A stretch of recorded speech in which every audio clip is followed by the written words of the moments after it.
What's up, guys? Welcome to Frank's Media and Reviews. Guys, this is going to be a fun live stream. As you guys know, that body horror is one of my favorite subgenres. It's one of my loves within the horror movies, and there is just something special about body horror and what it can do to you, how it makes you feel. I love hearing the passion when people just talk about movies, but specifically, we're going to be talking about body horror. Guys, also, let me know down in the description or in the comment section your guys' favorite body horror. Tonight, I have 3 guests. 2 of them are the first time on my live stream. And yeah, I'm excited to have them on board because it's going to be heck of fun, guys. And then also, yeah, man, let's just have fun. I'm all about talking about body horror, about horror movies, and let's go. So I'm going to start it off really quick. A man who has been on the stream multiple times, a good friend of mine, Garrett from Born to Be Rad. What's going on? What's up, Frank? How you doing, man? I'm doing good. I'm kid free, so I'm doing great. Well, I appreciate you having me on. Of course, I love this subgenre. It's one of my favorites.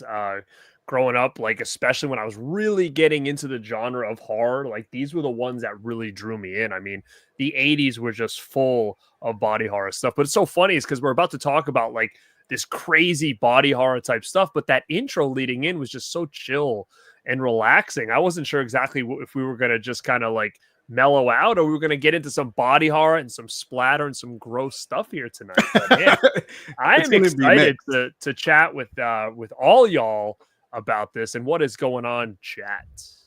Heck yeah. And we actually got a celebrity. He's going to be big time here. He is the star of Mutilator 2. That is Piz. What's up, Piz? What's up?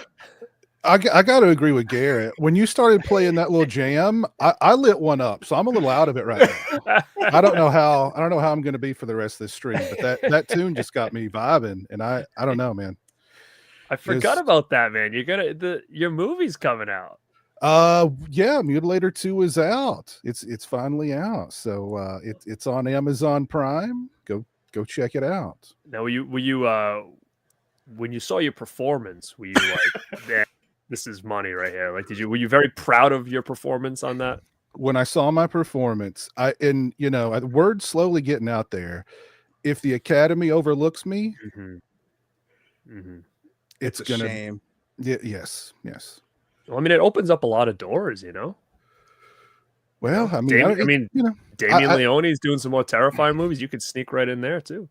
I could, yeah. Give me a call. I could be I could be a really good victim. 100%. There's a lot of me for art to mutilate. Because oh man.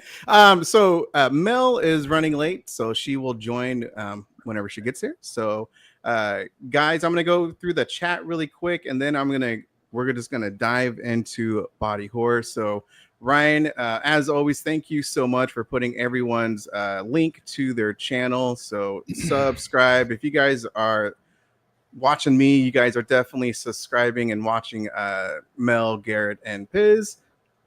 So I got a new member. Hey guys. So I'm gonna do a little I just added this to my little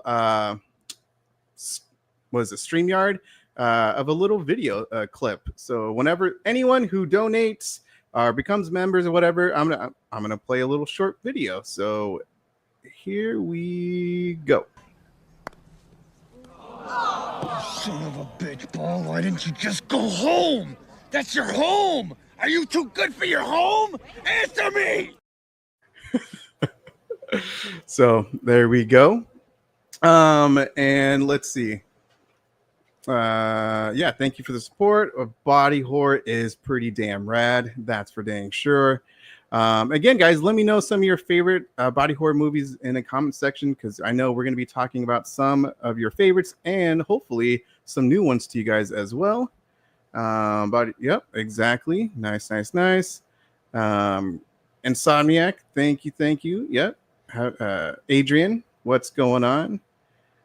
Been waiting for this. Yeah, exactly. Yeah, thank you guys. And again, guys, thank you for rescheduling so much, because this was supposed to happen last Tuesday. So yeah, the activator, yeah, ready to party, man. And we got the thing, of course, is people are they're going to be people's favorites. Saw movies or Final Destinations. Good. I'm be upfront. None of those are on my list. But there's some good ones right there. Mika, what's going on? What's up, kiddo? Twinsies. And yeah, Anthony, what's going on? Heck yeah, man. Body horror rocks. Okay. So guys, I'm gonna start off with Garrett and Piz, and we're just gonna be talking. We're just gonna be chatting. Again, guys, if you notice Mel in the backstage, please let me know, but I'll keep an eye on it. So, guys, when were you first introduced to the body horror genre? Go ahead, Garrett. Well, I've talked about this on my channel before, is that, when getting into the genre, it was really my uncle that was the catalyst of me getting into horror in general. He's just been a huge horror nut his whole life. And, even me as a little kid, he was really pushing for me to get into it. And, my parents were kind of fighting back on that for a while. And, as I started to get a little bit older into like high school years, he started to really like take me under his wing. We did a lot of working out at his house. So like during that time, he was like showing me all these movies. Like he'd be like, all right, we're going to work out while we watch this, and we're not going to finish working out until this movie's over. So I'd kind of be killing two birds with one stone for a while. And he always like kind of put a bunch of movies on like a pedestal, like on his list of like best horror movies of all time. And one of the ones he put on, which really kind of introduced me to this subgenre, was Reanimator. Like to him, Reanimator was like one of the all-time greatest horror movies ever made. So that reflected on me as a teenager getting into the genre and being like, wow, this is one of the greatest horror movies ever made. So it always really just stuck with me as like one of the classics, one of the Mount Rushmores of the genre. So my real start, I think, to this subgenre had to be Reanimator, because that was one of the movies that he showed me originally when he was trying to get me into horror and being like, hey, these are the ones that you need to see. These are the ones that I know you're going to love. And so it definitely was like the precursor to all the rest of the stuff we're going to talk about tonight. Nice. Piz. The first body horror movie I recall seeing was The Fly, Cronenberg's The Fly. And that was a whole different, I was always into slashers or monster movies growing up. And, werewolf movies, you could kind of say some of them are a little body horror-ish, the transformations and whatnot, but like just the gooiness and the slime and the pus and the puke and, watching Jeff Goldblum transform was pretty eye-opening as a little kid. I don't think I'd seen The Thing yet. So this was like serious, special effects, and it just kind of made me uncomfortable. All that pus and slime and puke, Now, let me ask you this, Piz or Frank. And again, I guess this really has to do with ages. Did you guys ever go to like Universal Studios as a kid, or no? I was too poor. so no. I went one time, and I'm not sure if it was California or Florida, but there was like a ride that I went on that was like going through, like, it showed a lot of horror movie stuff. It showed a lot of movie stuff in it. And I can remember seeing like this thing of the Fly, and it was like him kind of like turned into the Fly, and he was all melting and stuff. And I remember him on the ride, and I remember my mom saying to me like, oh, that's the Fly. So I saw the image, and I also had those Fright Flicks cards, which had a bunch of the Fly stuff in them. So as a younger kid, I saw the image of the Fly, and I always was so, intrigued by that, but I didn't see the movie until after I saw Reanimator. But yeah, I mean, that image to me was definitely one that was eye-opening to like, what is this kind of horror? It's not what I'm used to seeing on, like the Universal Monsters is what I was watching at a young age. It just seemed so out there at the time. But I was just curious if you guys or anybody in the chat remembers what ride that could have been at Universal that they would have had like the fly on it. Like I don't know what it could have been. I was young. Kid. That sounds pretty awesome. Yeah, I that know. does sound I pretty don't good. remember. There was also an Alfred Hitchcock thing that I always talk about that I went on. I think it was probably around that time, but I don't know if it was called like, special effects or something. I just remember just seeing him like on the ride. That's all. Wasn't there like a ride, a Twilight Zone ride? It something? could have been. I don't remember. I think I remember If that. anybody in the chat knows what the hell I'm talking about, let me know. And I think we're almost all around the same age. I'm 42. So Okay, so yeah, we're all in the fours. Yeah, for me, I want to say again, I was introduced to horror movies pretty dang young, and my first one was horror movie in general was Nightmare on Elm Street, which I can't wait for that collection to come out pretty soon. But I want to say my first body horror film that I can remember was either Hellraiser or it was The Fly. Again, my dad, it's 80s, man. He didn't care what I was watching. It was more, I guess, in the weird sense of father-son bonding experience, and that was it for us, was watching movies and horror movies. And so yeah, I'll talk about my experience, but I want to hear your guys' experience with this subgenre. Is that what makes it so special and pretty damn memorable for you guys? Because yeah, I mean, I talked to you guys personally, like one-on-one. I've interviewed you guys, check those interviews out. But we talked about body horror and stuff like that. We have fond memories and everything. So Garrett, what about you?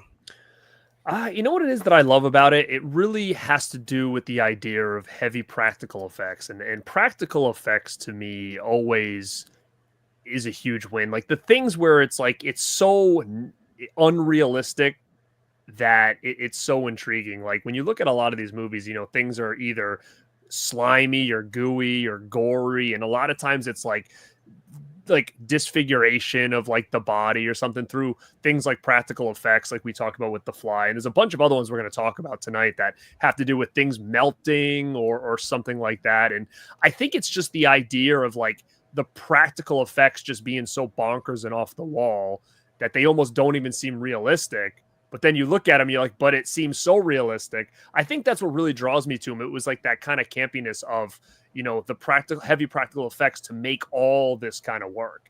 And it was just one of those things that just kind of gets your brain like, rushing, because you're like, I don't know what I'm seeing here. And is this ever possible or not? And if it was, is this what it would look like or whatnot? But I think that's what really draws me in is it's got to be just the heavy practical effects work, because I'm just so in love with, that style of horror. Mm-hmm. And really quick, I think it does have to do with our age. I think a lot of us, we grew up in the 80s, or at least watching the movies in the mid 80s, late 80s, and those were just the perfection of practical effects, and so it was that realism. Yeah. Holy shit, man! It's a golden era for special effects. Oh my gosh, yeah. Piz, what about you? I mean, I think the thing that draws me to body horror is, I mean, our bodies are a machine. Our bodies are like a chemistry, a high school chemistry, experiment. And I think everybody has an innate fear of their body turning on them, or their body breaking down, or, we've all been sick. We've all eaten something that's made us sick. And, your body is your temple, right? And if something bad happens to it, we're all afraid of parasites, and we're all afraid of this and that and the other. And, the body horror subgenre just takes it to the next level. And instead of a tick, what if it's, a giant tick? What if it's what if instead of a little pimple, it's a huge boil, and then a whole other creature comes out of it? What if your body starts to break down, decompose while you're still alive? I mean, your body is and it's a very fallible vessel at that. Easily Mm. fallible, you know. So you eat too much Taco Bell, that's a body horror movie right there. Right, that's real life. Yeah. Oh, damn, that's funny. What if you do? What if you do look at your arm and see someone squiggling around in there? Do you go to a doctor, or do you say, "I'm going to get this fucking thing out, whatever this is here"? What do you do? Good question. Good question. A part of me feels like I would try to get it myself. We've all had. I'm sure we've all had like a splinter. You get like a splinter in there, and you're just like, I'm going to get this thing. I don't care if it tears my whole half of my finger off. Yeah, you're trying to dig it out. You know, you got like a hangnail, and like it just gets worse and worse the more you pull on it until you've like pulled off half the flesh of your finger. You know? Yeah, you know that's. Then after it's done, you're like, damn it, I can't believe I did that. Let me get that peroxide. That'll fix it right up. Exactly. I just finished rewatching The Fly, and after watching it, I freaking noticed some damn mosquito bite, and it's a big one. And I was like, "Oh my fucking god, what the?" So body horror. You look in the mirror, there's an eyeball. Oh my god, yeah. Pulling my fingernails out and everything. Yeah, man. For me, like I said, I think where I grew up, or just when I grew up, it was just the perfect combination of directors taking risk, going over the line, the practical effects, the realism, and that all of that was like peanut butter and jelly to me. It was perfection, and it was very eye-opening, and it made me want to discover like what else was out there that I found very interesting. And of course, I didn't really explore the body horror genre until I was later, but it was fantastic, man. And I want to talk really quick is that, so we all kind of agree that like the 80s was like obviously the cream of the crop for most of any subgenre horror, right? Slashers, all that type of stuff, body horror. How do you think about the modern body horror? Because I have some modern body horror on my list, and I think it's almost like a renaissance for the at least for the past 10 years. There's actually a number of my picks are not that old. So like I said, I tried to go a little more against a little more obscure with my list. It's probably not going to be obscure for us, but yeah. Didn't want to just put like David Cronenberg's, like, here it is. It's All of David it. Cronenberg's. Damn it, I gotta raise Rabbit. Yeah. No, I think there's a lot of coming out lately. I mean, Jesus, we've seen some, like, even look at something like The Substance, right? Like that's, there's elements of that are definite body horror elements, no question. And then you look at some of these other movies I see back there, you have like Raw back there, and Cronenberg's been doing some stuff over there, and then you got his kids involved. Like, I mean, there's still stuff popping out, and especially from other countries, there's definitely some heavy hitters with the body horror. So I do think it's getting a little bit of a resurgence, but I also think the early 2000s kind of had a lot of it too, like during that time where it was like, oh, what were they calling it at the time, Piz? Like the torture porn, like I mean, around that time, like there was hostile. Plenty of movies that could fit inside this genre because they were taking chances, especially when it came to this kind of stuff. And maybe you weren't getting as much pus and stuff like that, but there was a lot of elements where you were getting a lot of like body horror with like blood and cutting into yourself and all this other stuff. So I do have some a couple like 2000s things hanging around in my list too. So that's always kind of been there, but I do think that there's been a little more of a resurgence because I think we're at a point now where Hollywood's just so cookie cutter now that there's a lot of other people in the indies and stuff like, and these other companies that are trying to just go all out and be like, all right, let's just make some crazy ass shit. And what better way to do it than to tackle some of this subgenre like a body horror movie. So I really do think it's getting a little bit of a resurgence for sure. Yeah. And to be honest with you guys, I can't wait to see Together. And Together was my inspiration for this live stream because that movie looks pretty damn good. And I don't know. I don't know if you guys seen a trailer for it. Normally I don't see trailers, but I was like, I got to see this. And it looked pretty freaking good. Sure. I've seen it. Woo. Tell me about it. Is it pretty good? Well, I did a review. Go check out the review. Oh, okay. I don't want to spoil Plug anything. Don't want to spoil anything. All right. Well, guys, let's go into our top 10. So what we're going to do is we're going to this isn't our top 10 isn't going to be like ranked. We're just going to give 10 movies. However, after when we're done with the 10, then we're going to go with our ultimate top 5. These are just cornerstones, right, of movies that at least we want to put in our top 5, and we'll just talk about it. So guys, it'll of course go Garrett and Piz and me, and if Mel does join, oh wait, boom. Hi. What up? What the Melly? That. Speak of the devil. Yeah, there Sorry, I'm we go. late. It's all Jeez good. Louise. Wasn't sure I was gonna make it. Thank you. Really quick, what makes the body horror genre so damn special to you? Probably my momster. So my story is pretty common. Everybody's heard it already. Go ahead, rehash. Yeah. I love hearing about it. Well, she's the one that got me into horror in the first place. At a very young age, creature features and body horror and those kind of things were her jam. So clearly they're my jam. She likes the goopy, gory stuff. So naturally, so do I. Mm-hmm. And then what was the first body horror movie that you could remember seeing? Probably The Stuff, I would say. Nice. If that counts. If it counts to you, so. it counts, yeah. Or The Blob, maybe. That might count. Mm-hmm. Cool. Okay, so Mel, I don't know if you heard, but we're going to go with our top 10. And then once we're done with the 10, then we'll go break it down with our ultimate top 5.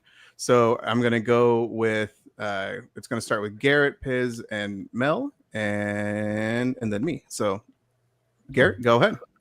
All right, man. I'm going to pick this one first just because I'm afraid Piz might have it on his list, and I want to call it out first.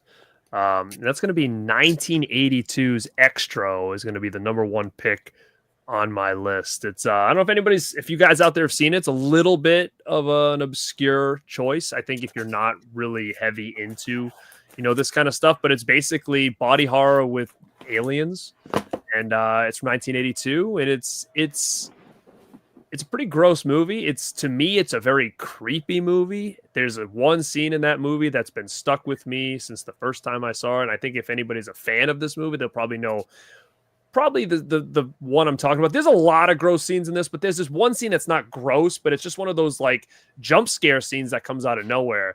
Piz, are you familiar with this movie? I've actually never seen Extra. You love it, dude. I just bought it. Dude. You did? I just got it. Yeah. It's well, it needs a better edition, so I would hold tight. Yeah. Yeah, that's the second side one, right? Yeah. Oh, you got the dude, it's Slippy. Frank doesn't mess around. Yeah, come on, He'll third guys. party that shit. He doesn't care. Oh, I damn. have that one too, but I don't have the slip. Well, that's why he Well, paid $120 for that. So You might as well throw it away then if you don't have the slip. I know, Yeah, right? no slip, no dip. No slip, no dip. Oh man, you gotta check that out, dude. I'm shocked. I think you'd really, really like it. In a short rundown, this kid's dad goes missing, and then he comes back, but he's not the same guy as he once was, and it involves aliens and abductions and stuff like that. And some gnarly stuff happens in this movie. A lot of gross out stuff for sure.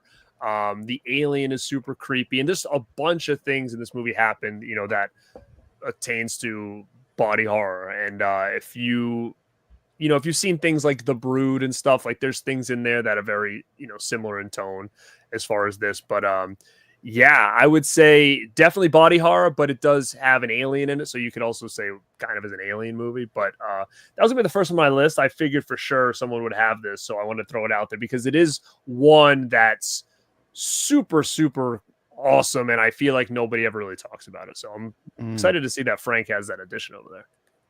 I got you, boo. I got you. Piz, what about you?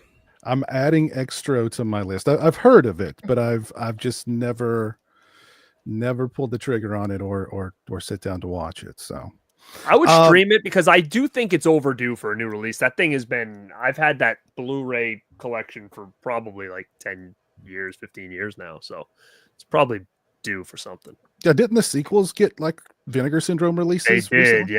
yeah. Yeah.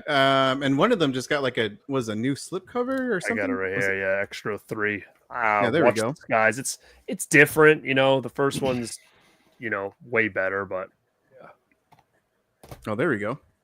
Looked like a acid like ET or something. it does, doesn't it? Pretty much. Yeah, gosh. Yeah. The original Extra Alien's a lot cooler looking than that. Okay. Piz, you're 10. Well, I wanted to kick my list off with a movie from David Cronenberg, but it's not one that I really hear anybody ever talk about, and I love this movie to death. It's pretty uncomfortable to watch, but I love it so much. It's called Crash. Ooh. Now, yeah. this isn't like a really slimy, gory, pus-filled, you know, puke, all those sorts of things that we like from body horror. But it's about a group of people who their fetish is getting into car accidents. And the more damaged that their bodies are after the accident, the more it turns them on.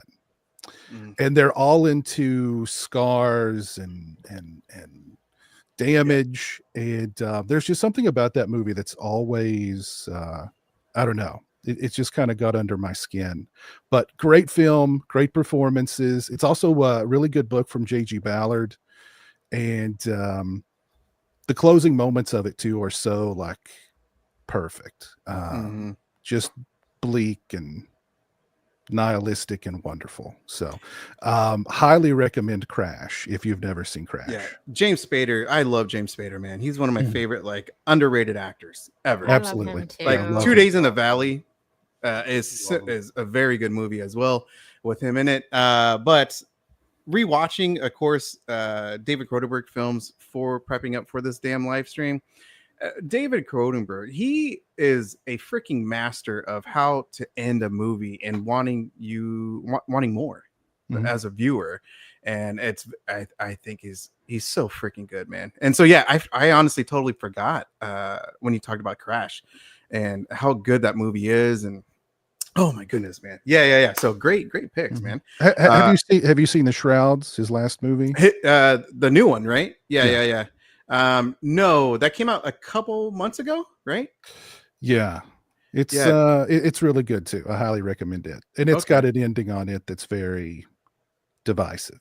So I watched that one. I was kind of confused like throughout that entire movie. It's Cronenberg for you. It's Cronenberg. Yeah. But I loved it. I loved it. Highly recommend it too. Mel, what about you? So the first one I'm going to talk about is Body Parts. I feel like this movie doesn't get enough love at all. I grabbed physical releases.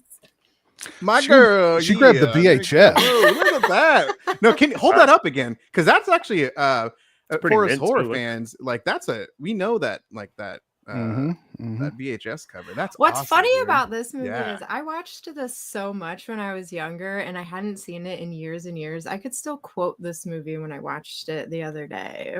That was really shocked me.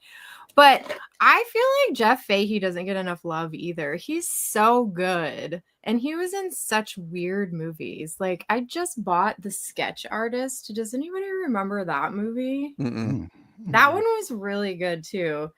But this is such an underrated movie. I rewatched it and it's really eerie and it's a slow burn. But the body horror in this is so good. I didn't remember it going so hard like it does. So the story doesn't, I mean, it's kind of out there about the doctor who sews live body parts on other people or whatever. But She basically sews live body parts from a serial killer on other men, and then these men want to kill other people, and then she sews the head of the serial killer onto another body, and then that person goes and wants his body parts back. Like, What doesn't that make sense about that?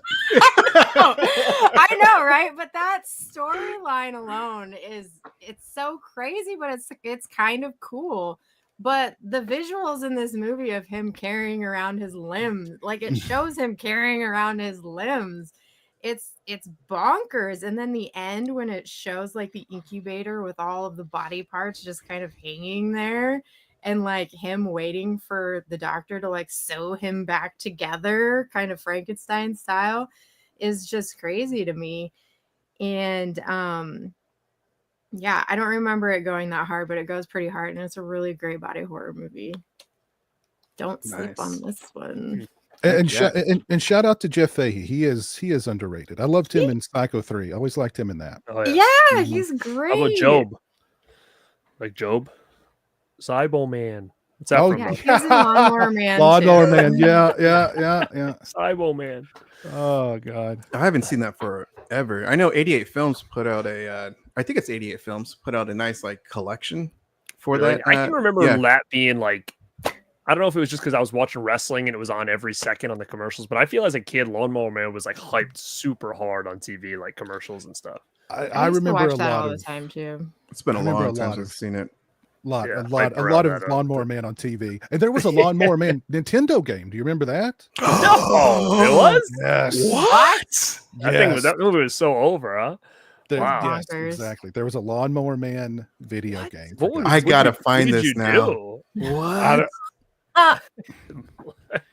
It took you in the game. You just mowed lawns the whole time. Yeah, you're mowing lawns.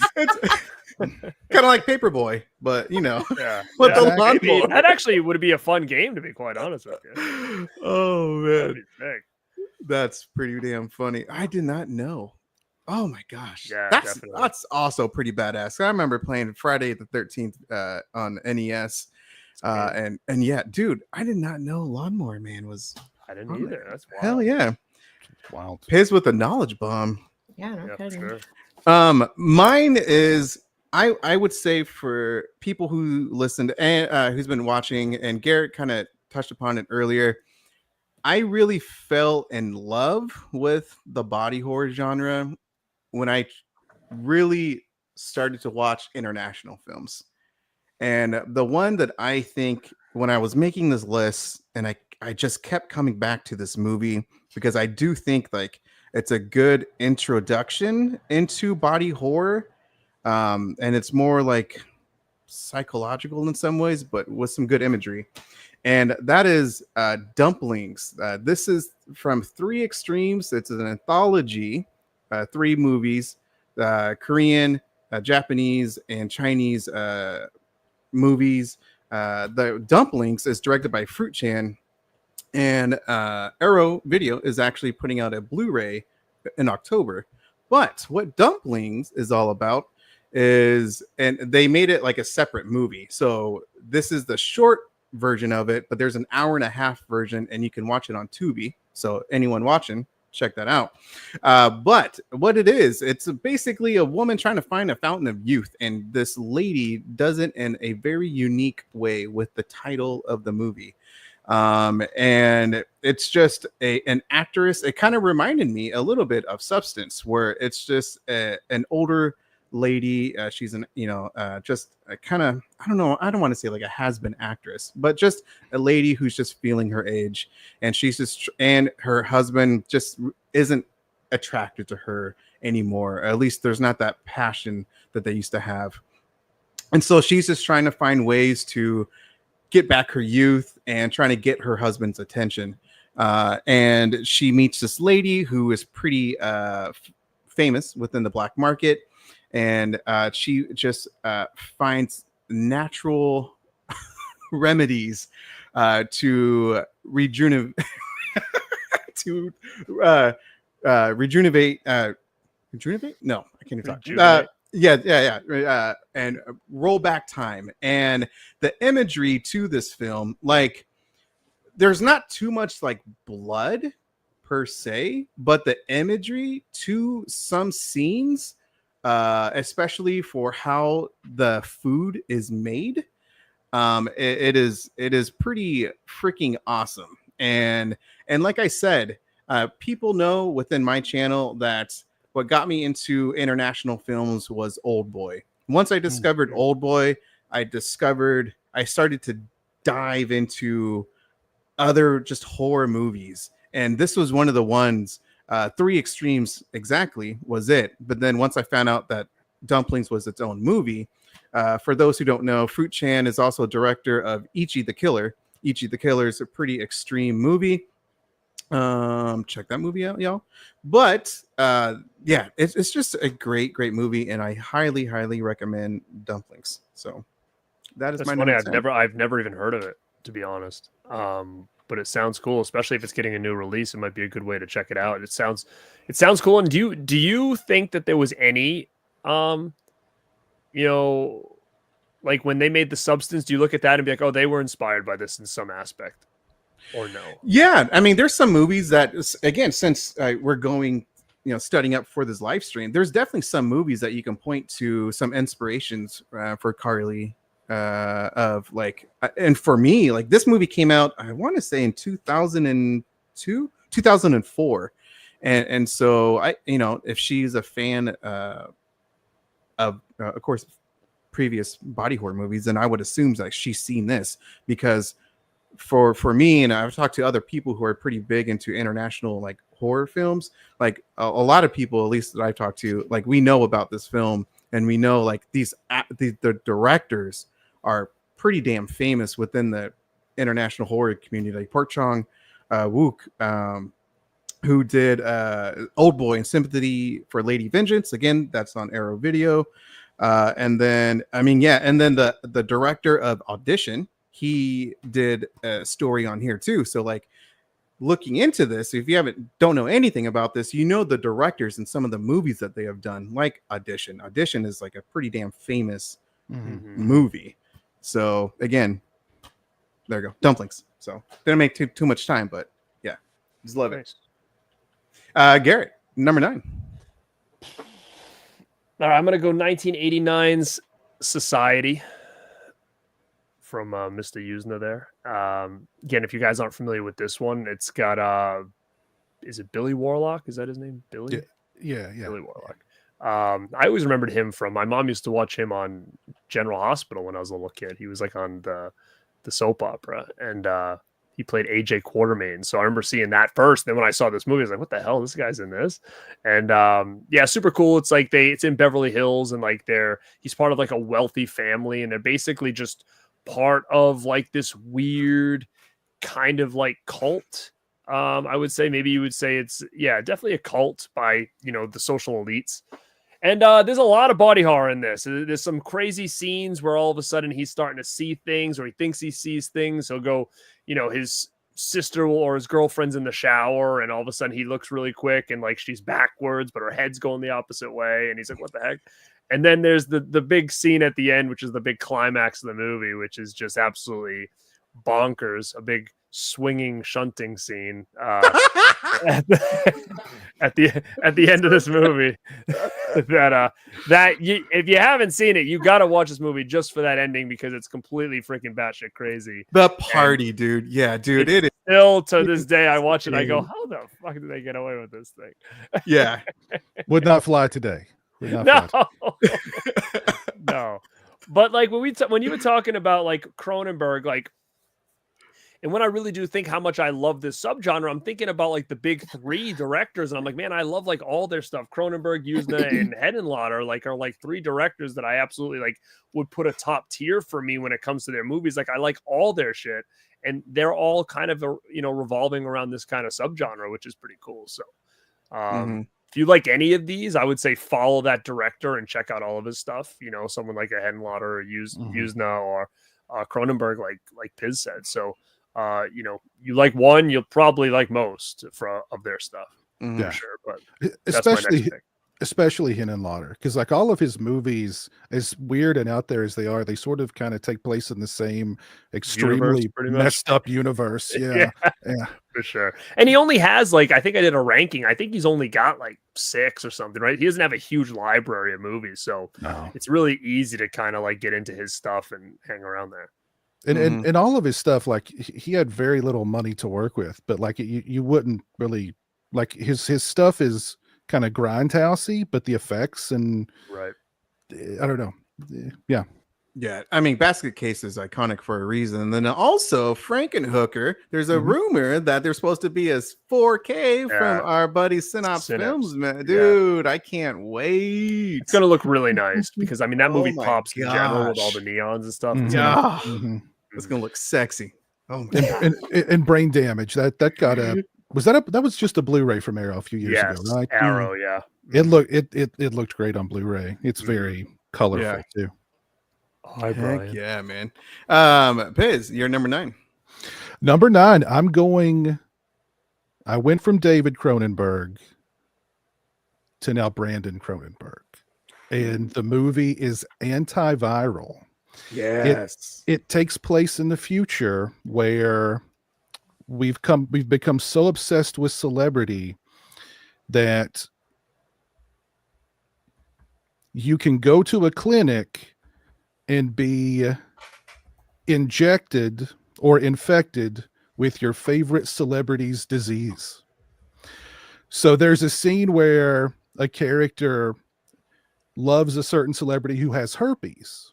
So he goes to this clinic and they inject him with herpes, and he gets a big herpes on the side of his mouth, and he loves it because now him and his favorite celebrity have something in common. They're connected. Yeah. They're Have you not seen this, Mel? No. Antiviral. Sounds Caleb disgusting. Landry Jones is so good in this movie. Oh my Yeah, God. you'll know him from other stuff for sure. Oh yeah. And he gets infected with a celebrity's disease that killed her, and he has to figure out. Then it becomes a detective story while his body is breaking down. He's slowly dying. He's got to figure out what happened to her and blah, blah, blah. And it's out there. And it's his really first film too. That was his debut film. It's awesome. His couple of films, his first 2, because Possessor was right afterwards. I thought about throwing Possessor on the list too. I like so it did a I lot, too. Yeah. Possessor's so damn good. But yeah, But Antiviral. the apple Good pick. didn't fall far from the tree there. Mel, you're number 9. God, I feel so plain Jane. I went with Cabin Fever. I'm like working my way up to like the real extreme ones. Yeah. Just the leg shaving scene alone in this movie was enough to put it on my list. But I love Cabin Fever. I loved it when it came out. This movie's great. Yeah. That's all I'd say. Yeah, and honestly, it just reminded me. I just thought of Piz. I think Piz, you were talking about earlier how, picking your skin, right, and pulling it out, and yeah, obviously from Cabin Fever, that's one of the most notorious scenes right there. Yeah. Mhm.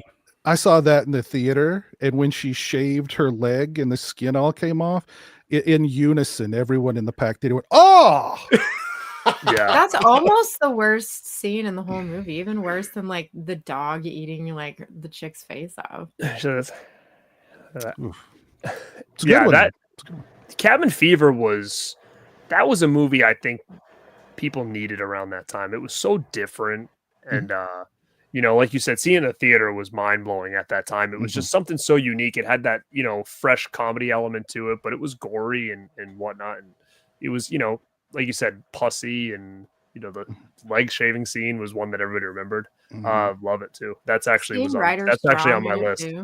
Seeing him in a movie like that was kind of a strange thing at the time. Yeah, and it was it was his first film, and L.A. Right there, putting up The Birthday. There you go. I know it's not on my list, but what do you say? Arrow's putting it out? Get on it. Really? They just announced that? I didn't know. Wow. Cool. There you go. When are we going to get a Watchers 4K from somebody? Dude, I know. I wish I knew. I've been hunted for it, but as of right now, I don't know anything about it. Like, that needs to happen. Why hasn't that already happened? That's such a fun movie. I say this all the time. Anything Corey Haim is like MIA now. I mean, besides like Silver Bullet, Lost Boys, I mean, you can't get License to Drive anymore. You can't get Lucas anymore. And then all of his other movies like Roller Boys and all that stuff is still stuck on like DVD and VHS. I don't know what's going on with any of his stuff. Yeah. It's weird. Crazy. Yeah. So my number 9 is going to be a new movie that just came out a few months ago, and that's The Ugly Stepsister.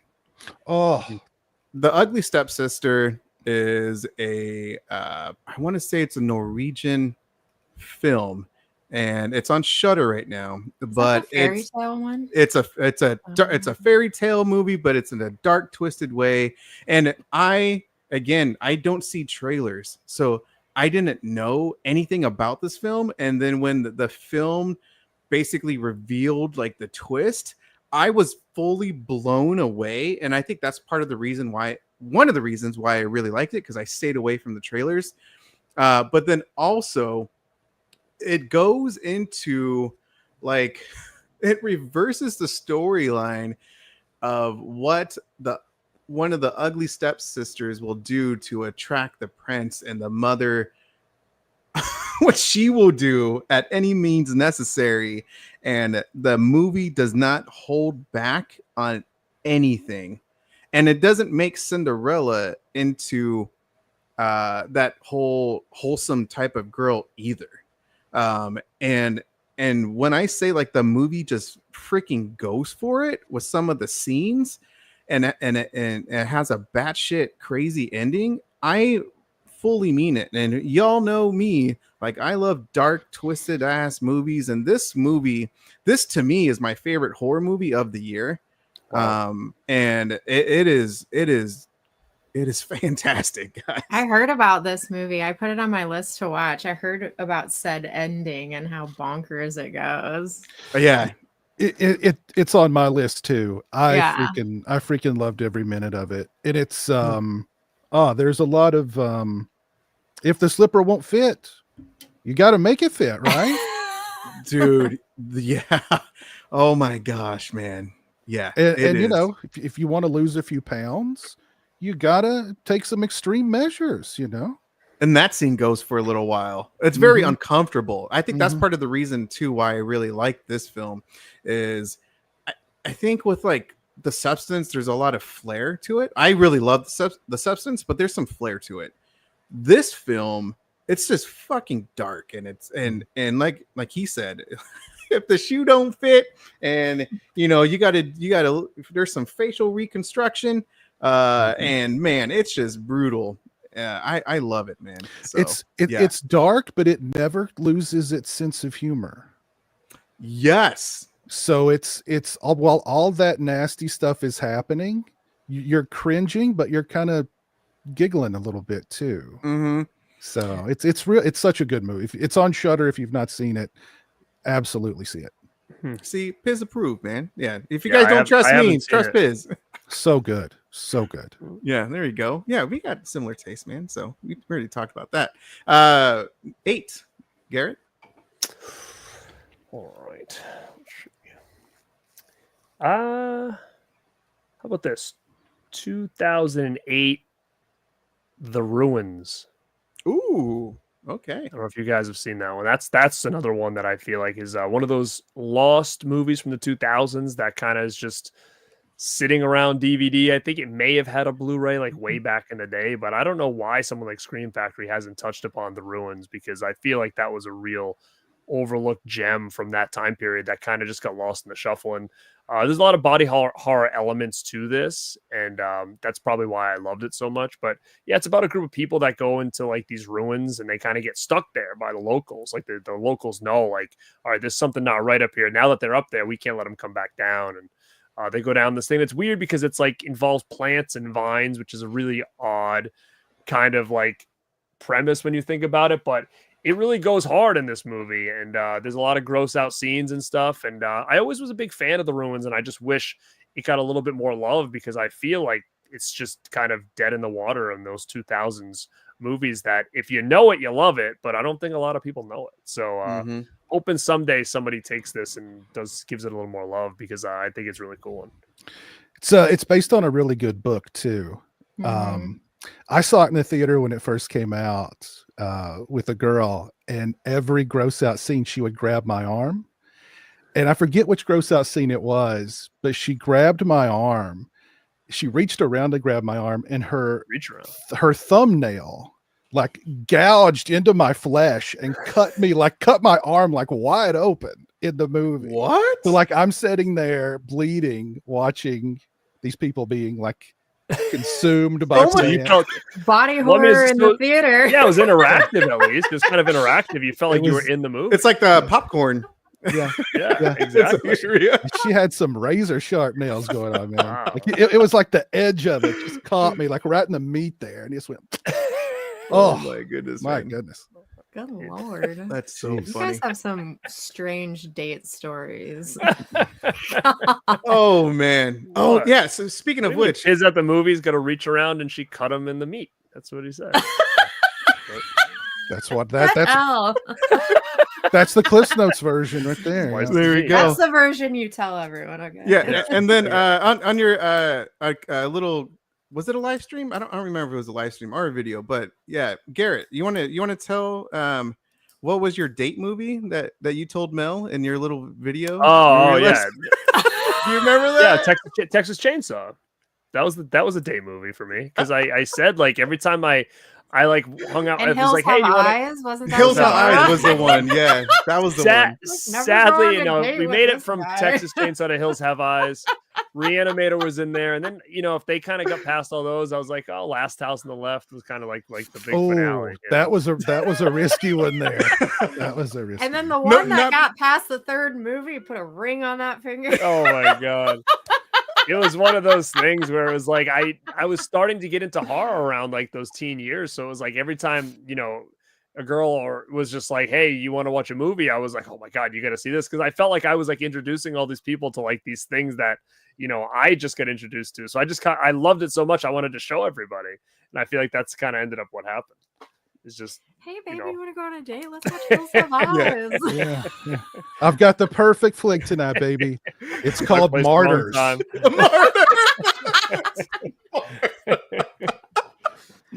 Oh my God, dude! If that doesn't get you in the mood, nothing will. Oh my gosh! Horrifying. Yeah. There was no second dates for Garrett. That's why Garrett went on so many dates. Yeah, because I just little kept losing, do you know. Little did it was Texas Chainsaw and Hills Have Eyes. Oh man, did the trick. Did me in. Oh my gosh, man. Yeah, I was busting up laughing when I heard that. I was grocery shopping, I was listening to it, and I was like, "Oh my God." And people just like looking at me all funny. I was like, "Oh shit." But it was so freaking funny. I was like, "Garrett, what the hell, man?" Thank you. That was my reaction as well. I know. Yeah. So I wanted to bring that up because again, you guys, that was a fun video. And check that one out. Yeah. Okay, so Garrett, it was The Ruins, number 8, right? Biz. I was going to save this one for later, but somebody mentioned it in the chat, so I'll throw it out there. This is another new one. It's Bring Her Back. Okay. And this is my favorite movie of the year so far. It's my favorite movie of the year too. Yes, it's so good. It's so good. So good. And like it is just grade A grief porn. Like we've gotten into this era where grief is like the new big thing in horror. This is grief porn, A tier grief porn. But the body horror comes into with this little kid who is possessed, maybe by an angel, maybe by a demon. The lady says it's an angel, but the kitchen scene. The kitchen scene. Well, there's a couple of kitchen scenes. There's the one with the knife, and then there's the one with the countertop, the beaver. Yeah. And then there's just, the longer the entity is inside this kid, like the more he's either like turning into it, or it's like trying to chew its way out of him, and he's just a mess. And There's some other body horror elements too in it, but oh, it's such a good movie, and wow. Yeah, it Oh. was such a good movie. People were saying it was like the scariest movie of the year, but I went into it and I watched it and I came out and I was like, it wasn't scary. It was the most disturbing movie of the year. And I cried a little. I mean, but I loved it. But I mean, it is a really sad movie because it's about all these grieving people, and then at the end of it, they're grieving even more. You know, I know. It's like And then you just like feel bad for like everyone. yeah, like everybody's been put through the ringer in this thing. So I know, it was so good. I should have put that on my list. Damn it. I just ordered that yesterday, actually, the 4K or whatever, because I haven't seen it, but I mean, I love to talk to me, so I was like, all right, I'm gonna snag this because I heard some good things about it. So yeah, I still think Talk to Me is better, just in my opinion, but I definitely come around to Bring Her Back. Bring Her Back is definitely one of the better horror films for sure. Scarier, personally, but Bring Her Back is more disturbing, I think. I prefer Bring Her Back, but yeah, Talk to Me is more sort of straight up horror. Like it's trying to scare you. Bring Her Back is trying to, like Mel said, like disturb you and it's trying to like mentally fuck you. Yes. Yes. I would agree with that. Like Bring Her Back is more emotional. Like there's an actual like deep storyline of like why this person is doing this. And of course, the brothers, they do it in a pretty damn good way. The brother, like, oh my god. Yeah. I can't with that character. Oh my goodness. So, Mel, you're number 8. Oh, okay. And then what was your number 9? Because I'm actually writing all of this down. Your guys' Cabin Fever. Cabin Fever. That's right. Thank you. Okay, so my number 8, I'm gonna go with May. So I actually watched this when I was really young, and I'm happy that it's getting new life now. Well, I guess I wasn't really young, but when it first came out, I watched it. It's basically like a riff on Frankenstein in a way, but it's about this girl who nobody really likes her and she just wants a friend, so she makes one. But she's kind of obsessed with body parts, but only certain ones on certain people, because there's not one person that's perfect, but there's perfect parts on certain people. So she takes the perfect parts and puts them into one person. But it's a quirky, fun, disturbing little movie, kind of psychologically too, because she's kind of a messed up person as well. But there's some fun body horror in this one. This is one of those movies that when I was younger, I was like, ooh, I found this little gem that nobody knows about. That's what I was going to say. Yeah. Yeah. And now everybody knows about it. Yeah. Well, no. Yeah. I don't know. I think it's definitely gotten a little bit more popular, but I still think that more people don't know about it. And I think it did get a little bit more popular with Lisa Frankenstein when that movie came out. Yeah. People started to talk about May. And oh man, honestly, that movie just kind of makes me want to watch a Maniac. It definitely deserves more attention. That's such a great movie. Yeah. It's got one of the best commentary, the most amusing commentary I've ever heard with the cast, and they've got the guy from Craft Services. I forget his name, but the Craft Services guy is just hilarious on that commentary. If you've not watched May with that commentary and you love May, you should. Is that on the second site? Because that's the one. It's on there too. Yeah, I think so. Yeah. My number 8 is going to be Tusk. Tusk. I had no idea it was directed by Kevin Smith. And because all I've ever seen was comedy movies, and I really dig Kevin Smith and his movies. To me, he hasn't, well, except for New Jersey Girl, but whatever. But besides that, like, he hasn't missed. I love almost all of his damn films. And when I saw Tusk that he directed, I was like, what the hell? So that got me really intrigued. And Justin Long is an incredible actor, and he is fabulous, like always. He very similar to like Barbarian, and just that type of character anyway.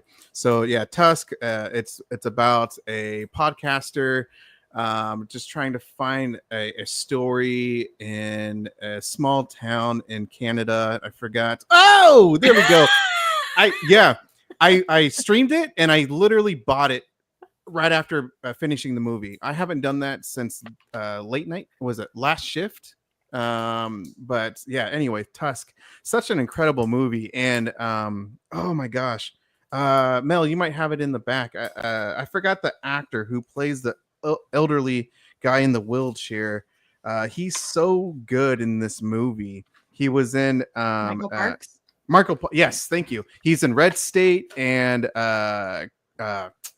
Kill Bill. He's a detective. Anyway, very good acting, and Haley Joe Osment is in this movie as well, which I didn't even know. And there is a cameo, or there's not a cameo. There's an actor that I had no idea was in the movie until I found out afterwards.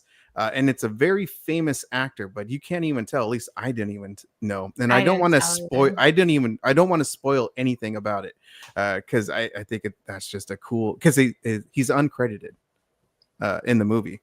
But anyway, yeah, this guy in the wheelchair, he just has a fascination of walruses, and you learn the backstory why. Long story short, he just changes Justin Long into this beautiful creature, and the outfit is so freaking badass, and I love this ending. That to me is why I bought it, like literally right after finishing the movie. It's because the ending was just so freaking dark but touching, and it kind of goes back because there's some throwbacks, like some scenes to the movie. And yeah, Tusk is just a fantastic movie, man. Holy cow. So highly recommend that one. Garrett. Yeah, that's a good one. I'll just I guess I'll go pretty easy pick. I'll choose From Beyond from 1986. Yuzna Stewart Gordon. It's based on a Lovecraft story. You've got, your Reanimator cast in there. You got Jeffrey Combs, Barbara Crampton back together. You got Ken Foree in there. And it's basically they're just scientists. And they've got this machine called the Resonator. And it basically enlarges your, what do you say, pineal gland? What is it? How do you say it? Oh, yeah. I think you're... Pineal gland? Pineal gland, I think, Something right? like that. So he's running around with that thing sticking out of his head the whole time, which is fascinating to me. And Jeffrey Combs is. And then, this thing sucks you into this other dimension. And when they bring this guy back out, he's now like this crazy ass monster and stuff like that. So very cool movie. I know it. Obviously, people always say, oh, what do you like better, Reanimator or From Beyond? I don't know. I think probably, like I said before, Reanimator probably just because of my history with it. But I think From Beyond is fun as hell. And, when you think of Reanimator and you got all the green lights everywhere, with this one, it's like pinks and purples and stuff like that. So very, very cool. If you're a big fan of Reanimator and you haven't seen From Beyond, you should check it out. I think it's a requirement. I mean, it's got two of the stars of Reanimator. Yeah, dude. And yeah. Yeah. And Barbara is great in this. Yeah, holy cow. And it's got I apologize, I don't remember the actor's name, but he's in Dawn of the Dead. Yeah, Ken Foree. Thank you. Yeah. Fantastic in it. Me and Mel saw that in the theater with Barbara Crampton. We get to watch it. Yeah. What? Yeah. Holy smokes, that's awesome. Actually, it is weird, dude. Like, this little panel here, I've hung out with Mel outside of in person, and I've hung out with Piz in person. How weird is that? That's right. Yeah. Wild. All right, man. Now he's got to hang out with you, Frank. Yeah, I'll see you next week, man. We'll go halvesies on the plane ticket. I'm 3,000 miles away. Where are you at again? I'm in Oregon. I'm in the Pacific Northwest. Sick. Yeah. Well, Garrett's just invited you to come out. So I know, man. Yeah, I'll bring the sides and then stop at a barbecue place, and man. Hell yeah, I love it. So that was number 7, which was From Beyond. Piz, you're number 7. Well, coming of age tales. always can be great fodder for body horror because, you know, as we grow up, our bodies change, our voices deepen, we get horrible acne. But the character in this movie goes through some really dramatic changes. It's The Beast Within is the movie. And it's not a great movie, but it's got some great, nasty special effects. It's about a young man whose mother was assaulted one night by a creature in the woods. And then 9 months later, she gives birth to just a normal looking baby. But as he gets older and begins to mature into manhood, you know, things change dramatically. And it's everything you would want out of a body horror movie is in there. You've got the pus, you've got the blood, you've got the really great, if you love those special effects where it's just like bladders and balloons and things pulsing, and this movie is definitely for you. I love that movie. Yeah, it's a fun one. It's a fun one. I put it on the list. I haven't seen that one. Good stuff. Yeah. That seems like something like Severn Films would put out. Did they put Scream it out? Factory put it out. Scream Factory? Yeah. Okay. Yeah. Yeah. But you It's know, written- it's probably due for something new, so I would kind of hold off. I'm sure it's probably coming soon from somebody. Yeah. Tom Holland wrote it, of course. Oh. What's the oh gosh. He did the Howling 2 and 3. Oh, what's the guy's name? Australian fella. Philippe Mora directed it. So yeah. Cool. Yeah, I wrote that one down, so I haven't seen that one. First one of the night. Mel, number 7. Okay, so my next one is a fairly new one, Malignant. So I absolutely loved this movie when it came out. Just the kind of haunted tale at the beginning, and it kind of goes halfway through the movie, and then you get that twist, which I'm not going to say because it's amazing. And then how the movie goes from 0 to 100 at the end, Matrix style. Just is absolutely amazing. The body horror elements in this one isn't like super strong, but what we do get is pretty great. But this movie just had such a strong impact in that last half that I loved it so much, and I felt like it was worth putting on the list and worth talking about again and putting it back in people's minds to watch. Yeah, I love Malignant. It great. really takes a turn there. It's shit, like you said. It like turned into the Matrix there in the last half of it. You guys, It's like like the a horror Matrix, if you Matrix. like Giallo movies and Basket Case, you'll love Malignant. Yeah, there's some great camera movements in that film. The dream sequence, or the dream. Yeah, dude. And Yeah, it literally goes from like a haunted, almost paranormal movie straight into just like a wild Matrix style horror movie. It's crazy. I'm going to be honest with you. I think James Wan got a little inspiration. If you've seen any of the films in the TerraVision's shoestring slashers, there's a film called Basement Jack. I haven't watched it yet. There's a Basement Jack. If you've seen the film, it's almost verbatim at the very end. Yeah, and I don't know if James Wan's seen that movie because it's no one's ever gonna see this movie. Shoestring Basement Jack. Let's go. If you I don't know, Piz, have you seen that film? But like it's almost exactly the same damn thing. No, I'm gonna have to check it out. I bought the box. I watched Beware and Phantom Brother, but I've not watched that one yet. Yeah, highly recommend it, man. If you like those type of films, because the box set is pretty nice. I really liked it.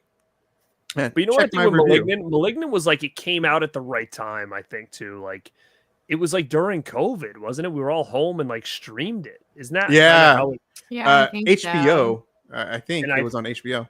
I think that was like a very high point to that whole thing for me because everybody was kind of bored, not knowing what the hell to do, and all of a sudden I think that thing like too. dropped, and I was like, James Wan Malignant, what the hell is this? And when I watched it, I was like, I loved it because I was like, I didn't hear anything about this. Like this could be like, in my opinion, my favorite of all of his movie. Like it was it was just right place at the right time for me. So that definitely is one that I hold a special place in my heart, because I think that just kind of came out of left field at a time where I think we needed something like that. So yeah. I don't remember any, like, that movie just literally came out of nowhere. Like, I don't remember there being any, and like, it's a James Wan movie, so I thought, like, it'd be everywhere. But well, that's why I think it was like, it must have been during COVID, right? Because it came right to streaming, like, and that's why I think it, 2021 movie.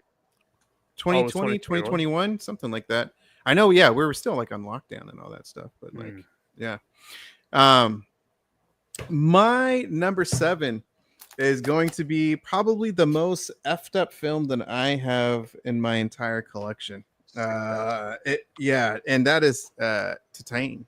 You are a sick bastard, dude. I knew you were gonna pull that. I knew it. Come on, Garrett. You know me, man. Come on, man. That one was on my list too. I love Titane. Yeah, I have it on mine over here. This movie is just so, it gets you with like the visual of like just how attractive this lady is, right? But then like the storyline just goes freaking off the rail, and you get to know what type of true person this individual, this lady is, and it just becomes like a slasher film. It's directed by it's Julia. I'm gonna butcher her last name. It's the same director of Raw, which I have right over here, which is one of my favorite horror films of all time. But since we're specifically talking about body horror, this film I think just captures it, because she just has a unique fascination and special relationship with cars. And the imagery to this film, and the last act of this film is just so bonkers. I literally just texted people when I finished watching. I was like, what the fuck did I just watch? What is going on? Why? Motor oil everywhere. And I was like, it's insane. Really, like I said, out of all the movies on my list, this is the most insane storyline. But I think there's something about it I still go back to for some weird reason. It's a wonderfully made shot film. The acting is really good. Effects are very good, especially towards the end. But there's just something about this film, even that I just still kind of just go back to. So anyway, that is my number 7. It reminded me a little bit of Crash. I was going to say, yes, together. Yeah. She'll fit right into that world. Yeah, no kidding, man.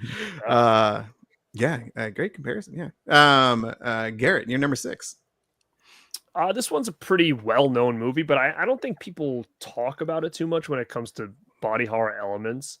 But when I first saw this, I was kind of taken back on how gory and gross this movie really was. And I'm going to throw this out there. It might be a little bit of a hot take, but I think Evil Dead 2013 can sneak into this subgenre as well. I mean, some of the scenes in that movie with like the girl cutting herself and all this different stuff, and then you get all that shit at the end with like her like with the blood rain and the chainsaw. So like I just feel like this movie kind of takes what we love about the Evil Dead and kind of turns it up a couple notches, and even to a point where they did do the uncut version. So I was gonna say there was still stuff missing from that movie, from its original theatrical debut, but and you could tell that there was some stuff missing from it, like while you were watching it. But I love this movie so much, and I know it does get a lot of love.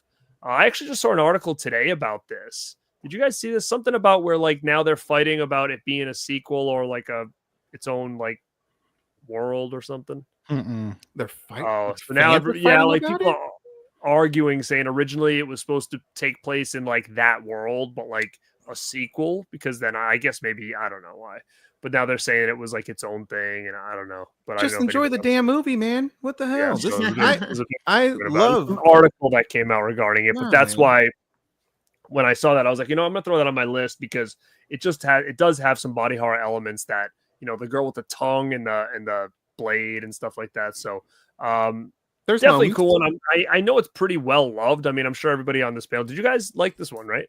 It's one of my favorite remakes of all time. Yeah.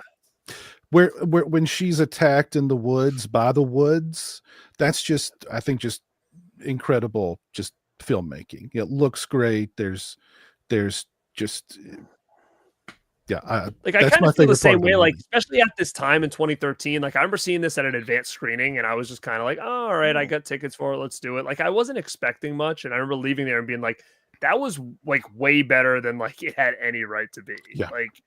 And it's created such a fandom. So I definitely love that movie, and I think it can sneak into this subgenre. Yeah, I actually one of my best friends, Derek, I actually saw it with him in the movie theater with a couple of my other guys. So back in the good old days. So yeah, this is one of my favorite movie theater experiences because Derek, he's a huge Evil Dead fan, way more than me. But 2013 Evil Dead is one of my favorite films. I love the ending. It's just bonkers, man. So yeah, next, Biz? All right, so the next one on my list, I think, is actually really more relevant today than when it came out. But you know, it's about a young woman who wants to be an actress and how far she's willing to go to become an actress. And so she pretty much sells her soul to the devil, and she has to change. She goes through a physical metamorphosis. It's called Starry Eyes. And I don't know, you know, we like you see all these actresses today, and they're all on the Weekly Shot, and they're all getting like the fat cut out of this part of their face, so they look like aliens. They look like they're 90-pound aliens, and like that's, to me, that's like, it's like Starry Eyes. I don't know. It's just I don't want to say they've sold their soul, but they probably have. But it's I don't know. It's weird. Like you see these actresses like transform in front of you, and I don't know. Whenever I see that, I think of Starry Eyes. But it's a really good movie on its own if you've not seen it. And I don't remember the actress's name, the star, but excellent performance from her. Yeah, I that was on my list. I just didn't have time to see it before the live stream. That was one of them. The other one I saw just earlier today was Teeth. Good one. Oh yeah. What's his Alexandra Esso? Great actress. Great actress. So yeah, Starry. I know that's one of the films I want to see for sure. Yeah, because there's a lot of hype with that film. Mel. I have not seen that one either. So you haven't seen what? Teeth? Oh, Starry Eyes. Starry Eyes. Oh yeah, it's good. Okay, so we talked about this one already a lot, but I felt like it probably just should be on the list, and that's Substance. I mean, we can't have a body horror list without this one on it, and it's kind of in the middle just because it's great and it's awesome that we got a new movie with this kind of practical power. But is it better than some of the ones that we've already gotten? I don't know. I will say, go on. Yeah, I think with that, first, I love the damn movie so much. I got a freaking stupid one click for it. I was just gonna say, would you get the one click, dude? Yeah. Oh yeah. Around though. But what I really think that did, it was that gave a shot in the arm for horror films in general, for the audience. I mean, that, and the star power in that. I mean, Demi Moore nominated for an Oscar, which I still think she should have won, but that's neither here or there. Regardless, it was just talked about. It was literally everywhere. So I think that became like part of the pop culture for a little bit. So I love The Substance. So I don't care. Like that's a great movie for sure. I threw that one on my list too. I was sure somebody would bring it up, but I love This Substance so much too, because it's got great effects. It's body horror to the nth degree. 100%. Yeah. Mhm. It has a great sense of humor. It's kind of hyper realistic, and it's gross, and like you on a body horror level, you can vibe with it. But I think it's also a statement about beauty standards and beauty standards that women are held to, especially when they get a little older and just in general. So there's a lot going on in that movie. It was a ballsy move for them to do now, and it worked, which is great. Big time. 100%. Big Hell time. yeah. My next pick is going to be The Autopsy of Jane Doe. I love that movie. This is one of my favorite modern horror films, and I think this is so freaking good, man. Father and son. Brian Cox is amazing in this damn film. He's an incredible actor in general. But yeah, father and son. They their autopsy morgue. What the hell? I'm trying to find the word for them. But anyway, yeah, they're father and son, and they receive a body, and they know that they're examining what happened to her, how did she die, and they just unravel like crazy things that's on this woman's body, and the imagery to this, and how atmospheric this movie is. I think it's so freaking good. And like I said, I think it's one of the best modern horror films that we've had. This movie came out in 2016, and it's just so freaking good, man. I don't know. I love it. Yeah. Not enough people talk about it. But For real? Really? Yeah. Yeah. Freaking A, man. See this damn movie, y'all. Freaking A. So good. Yeah. Hell yeah. Garrett. I'll pick something a little bit different. 2012's American Mary from the Soska Sisters, twins. Yes, that was on my list. It's got Catherine Isabel in it, who I love, by the way, from Ginger Snaps. But she plays a medical student, and she kind of gets herself wrapped up into like these underground surgeries where she's taking all these people and giving them these weird surgeries that just regular doctors wouldn't do. It's kind of how she gets her name out there, is doing these. And there's a lot of crazy looking people in this movie and stuff like that. So it's definitely one like you could do. Like I said, she's down there doing all these crazy surgeries, so you see a lot of it. But definitely a cool movie. Came out in 2012. It had a lot of hype when it came out, then it kind of died out a little bit. So I don't know what people think of it now. I don't know if people have seen it, but it was pretty hyped around that 2012 time when that thing came out. But has everybody on the panel seen this one? I put them on damn thumbnail, so I seen it. Oh, it was on the Thanks for noticing, Garrett. I just noticed me. Shit. Oh, of course. Just focused on it. All he knows is he's on this live stream. There's other I was people. so surprised when I saw Piz and Mel show up. Yeah, there's other voices. All he's focused on is his little box. Oh no, yeah, but it's definitely one that you guys should check out if you haven't. It's a cool movie. Messed up. It's a great movie, man. Piz. I'm gonna go with The Fly 2. Woo. I've always had a soft spot for The Fly 2 with Eric Stoltz in it. Yeah. Well, you felt bad because of the Marty McFly thing. You just, you wanted to show him some love. I gotcha. And this one's got a lot of it's not quite as the special effects aren't quite as good as the first one, but there's still a lot of body horror elements. There's a lot of squishy, bloody moments. It's got probably one of the most satisfying endings in a horror movie history. Really? I haven't seen that one. So yeah. You don't mess with animals in a horror movie. You don't mess with animals. You get your comeuppance. And, it's in that box set, Frank. Mm-hmm. Do you have the box set? Oh, okay. I got the damn box set. Oh yeah, it's in there. But there you go. Boom. Give it a watch. Look at that. Yeah. It's a fun one. It's not on the level of Cronenberg's Fly, of course. Who directed it? Who's Who did? I don't recall off the top of my head. Don't remember either. Chris Wallace?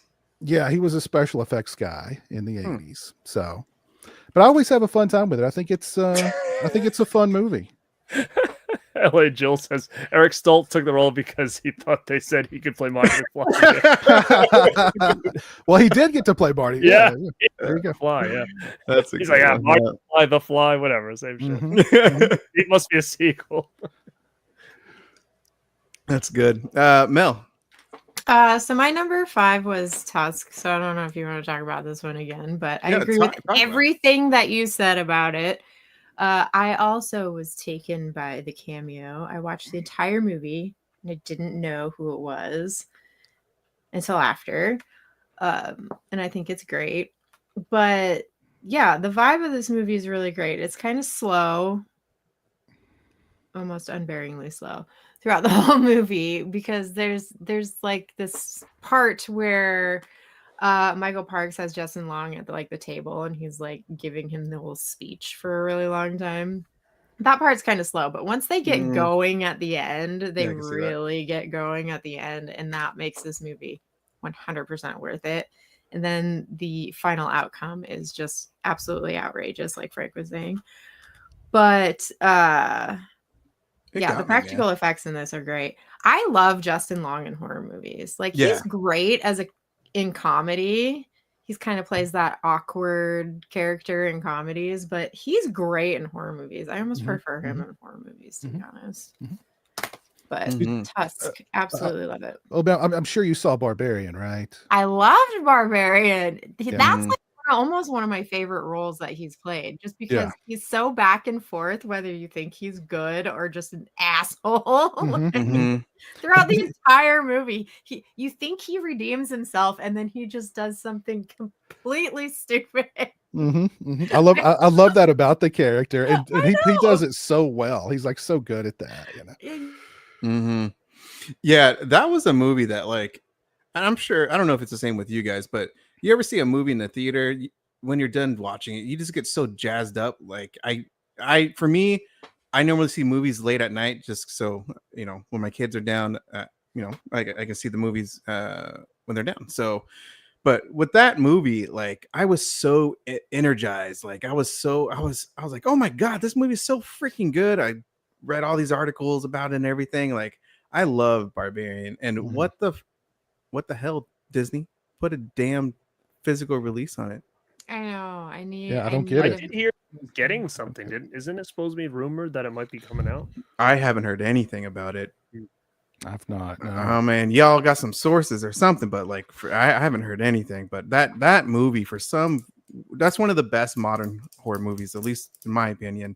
And I don't understand how that doesn't have a physical release yet. What the hell? I don't get it either. Let's see. I did was it the Autopsy? The next one I will do, because we're on number 5, right? I should keep track. I'm gonna put Hellraiser. I'm gonna do the first one. Perfect. Yep. I think I'm kind of getting into the nitty gritty in these ones. So yeah, Hellraiser, man. This movie freaking gets you right from the jump, man. With the guy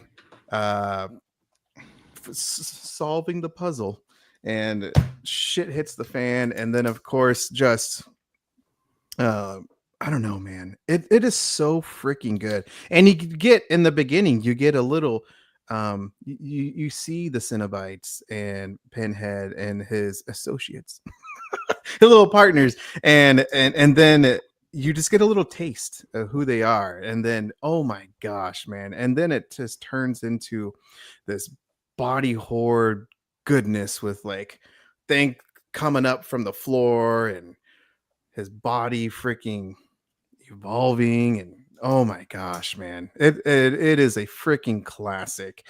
Like I said, I saw this movie when I was pretty damn young. It stuck with me, of course, for a reason, but it's iconic. Everyone knows it. And yeah, man. And the ending's freaking phenomenal.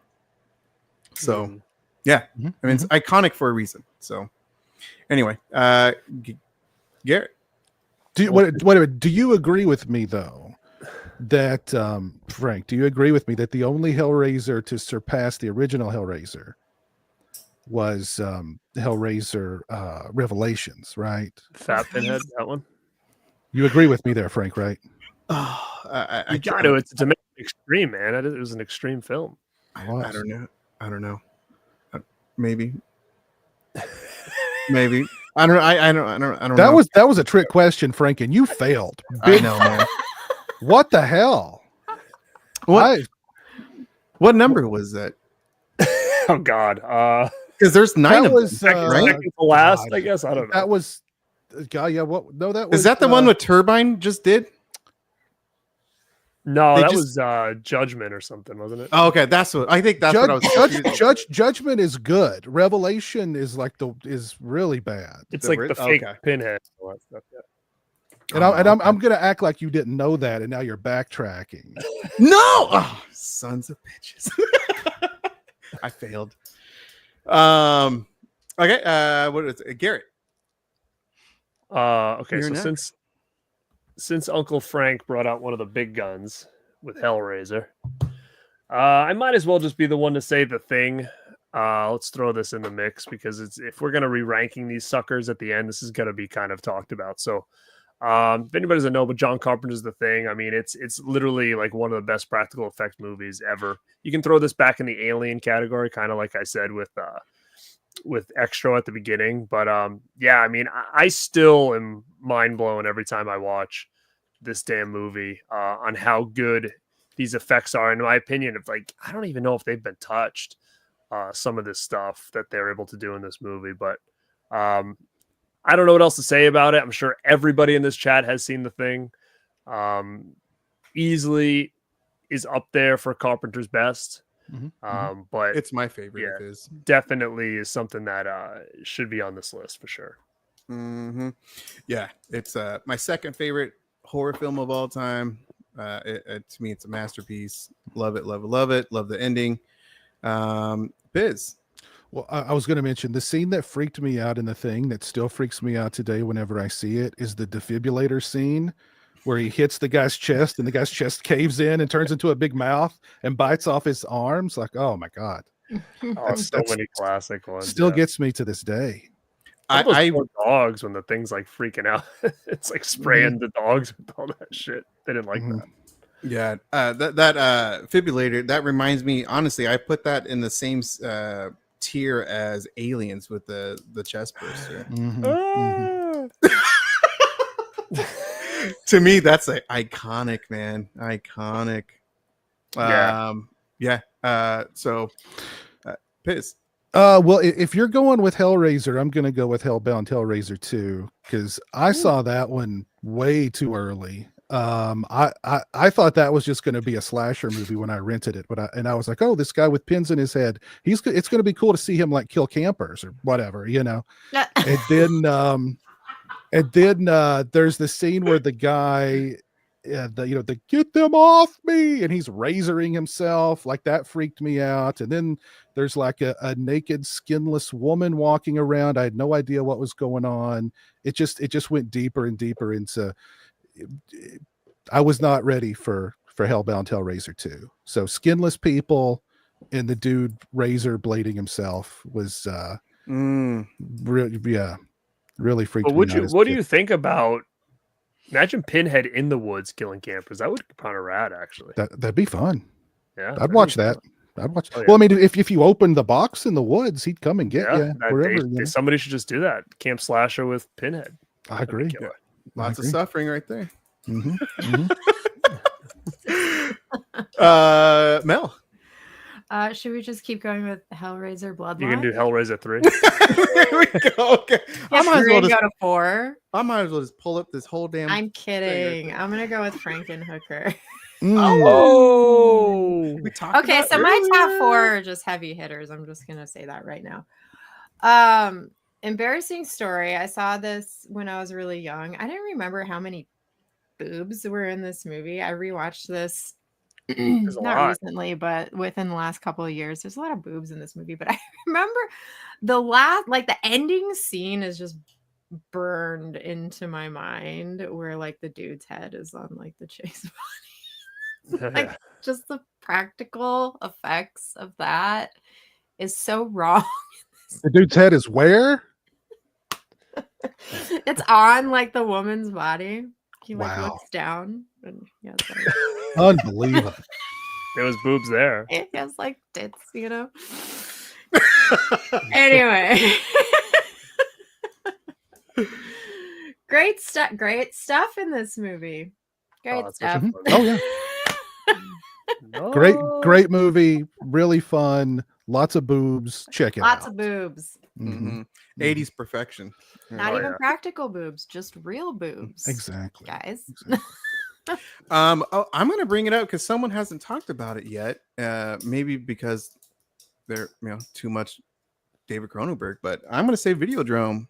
Oh, There you go. that's a Yeah. fucked up movie, man. Yeah, That's a good man. one. I just Yeah. watched that the other night. Yeah, that movie is James Woods is really good in the movie, man. Holy shit! I guess I haven't really watched a lot of James Woods movies, he's to so be good, honest man. with you, but I was blown away at how good he is in that movie and just how paranoia, like, he captured that character very well. And just, of course, it's David Cronenberg. I mean, there's some weird stuff going on, body imagery, and yeah, it's so freaking good. And I think maybe it would be a kind of good double feature with like They Live and I don't know, just I don't know, just kind of thinking about that out loud right now.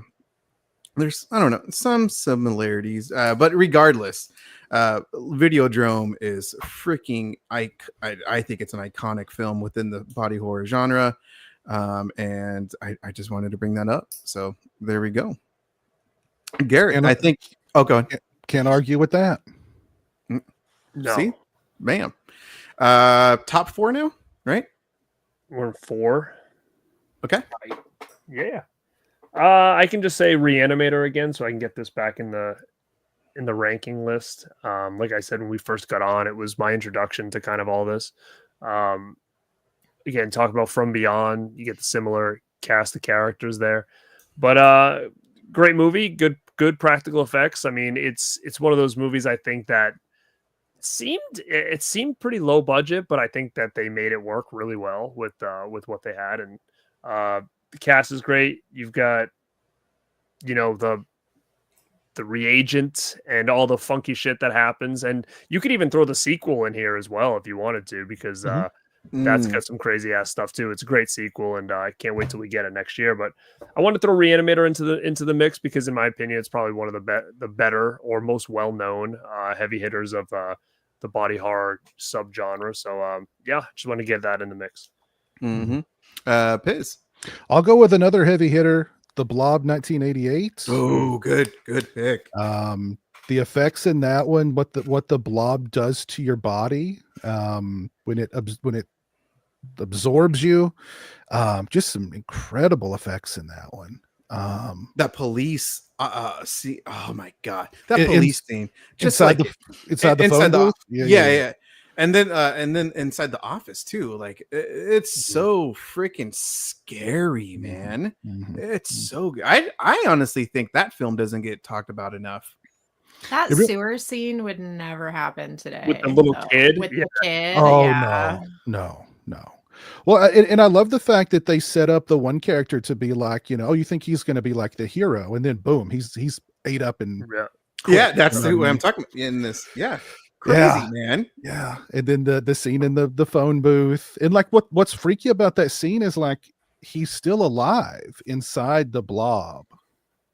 Like he's being slowly, eaten up. But it's like he's still alive in there. Yeah, that's such a great like that's one I'm surprised people don't talk about. People talk about it, but I'm surprised they don't talk about it more. And like I'm shocked that wasn't like a huge hit when it came out. I think if that movie came out today, we'd all just be, oh dude, yeah. It's like one of the best remakes. Yeah, for sure, no doubt. Yeah, good pick, man. Good pick. Mel. So it was already talked about, but From Beyond has some of the best body horror.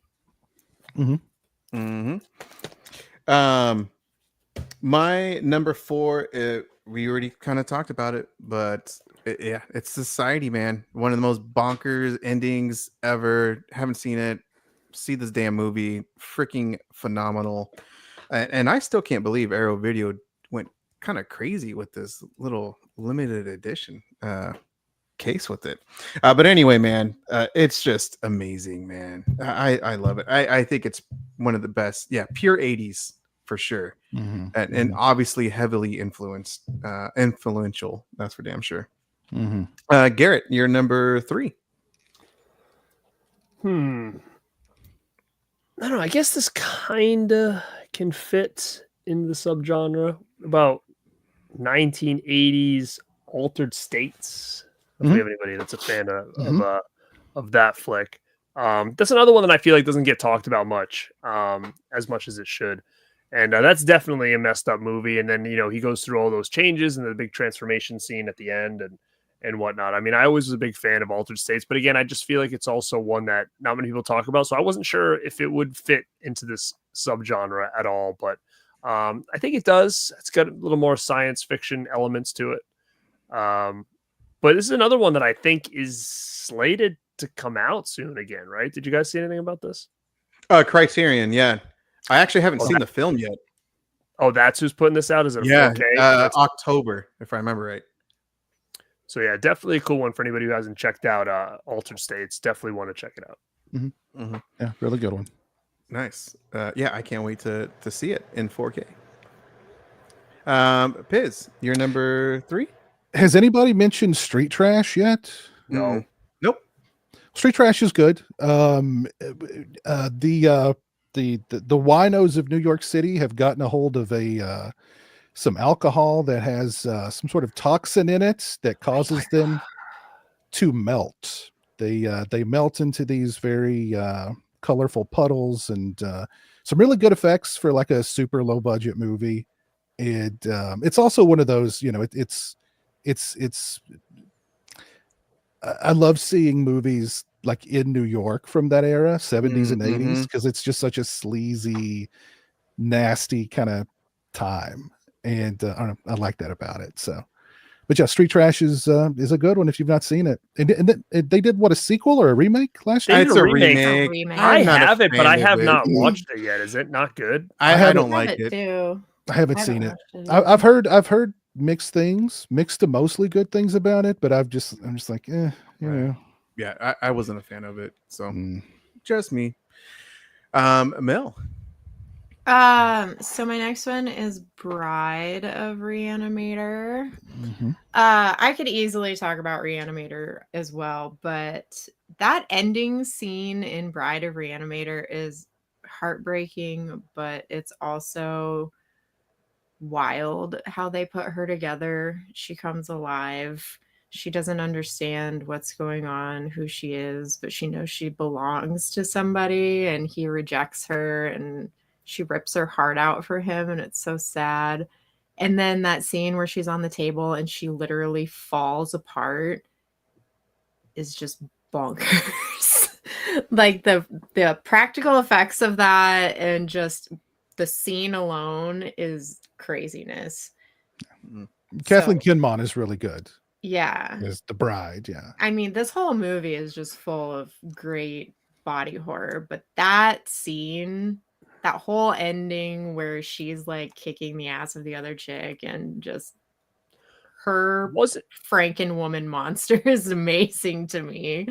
And he rejects her because he doesn't want her body. I was just like, what an asshole. Wasn't that supposed to be Barbara Crampton, or did something happen with that? I thought I heard a story that she was supposed to be in that, and then something... I think she was supposed to be in it, but she wasn't.